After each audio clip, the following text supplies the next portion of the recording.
Hi friends, welcome to Telugu Naveshri vlogs. నేను మీకు ఇవాళ అయితే చూడండి, ఇది రసం అయితే ప్రిపేర్ చేస్తా ఉన్నాను. ఇదైతే దగ్గు, జలుబు, జ్వరం ఉన్నప్పుడు అయితే మనం ప్రిపేర్ చేసుకోవచ్చు.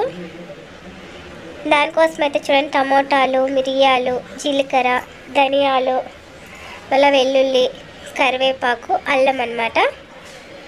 వీటన్నిటిని కూడా మనమైతే మిక్సీలో అయితే గ్రైండ్ చేసుకోవాలన్నమాట.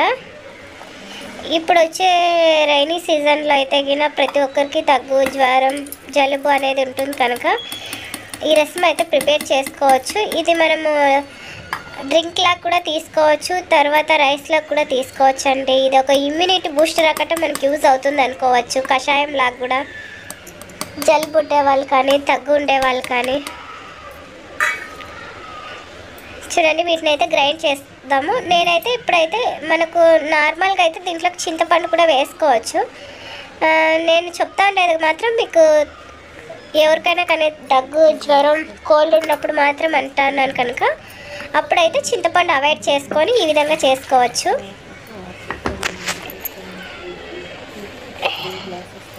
చూడండి, నేనైతే దీంట్లోకి అయితే ఒక 3 గ్లాసులు అయితే నీరు వేస్తూ ఉన్నాను. అది మిక్సీలో గ్రైండ్ చేసిండేది వేసి, తర్వాత సాల్ట్ వేస్తూ ఉన్నాను. చూడండి, దీంట్లోకి కొంచెం పసుపు అయితే వేద్దాము. వేసి ఒక 10 మినిట్స్ అంతేనండి, కొంచెము గ్యాస్ పైన పెట్టి మరగనిద్దాము.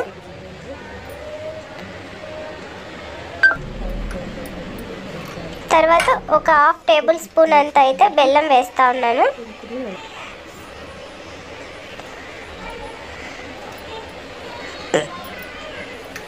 అంతేనండి. ఇప్పుడైతే మనము దీనికి పోపు అయితే పెట్టుకుందాము. కొంచెం చూడండి, కొంచెం ఆయిల్ వేసేసి ఆవాలు, జీలకర్ర, కరివేపాకు, ఎండుమిరపకాయలు, ఇంకా అంతేనండి.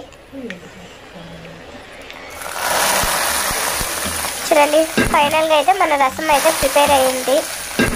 ఓకేనండి. ఎవరికైనా ఈ వ్లాగ్ నచ్చితే లైక్ చేయండి, షేర్ చేయండి. ఫస్ట్ టైం నా ఛానల్ చూసేవాళ్ళు సబ్స్క్రైబ్ చేసుకోండి నా ఛానల్ని.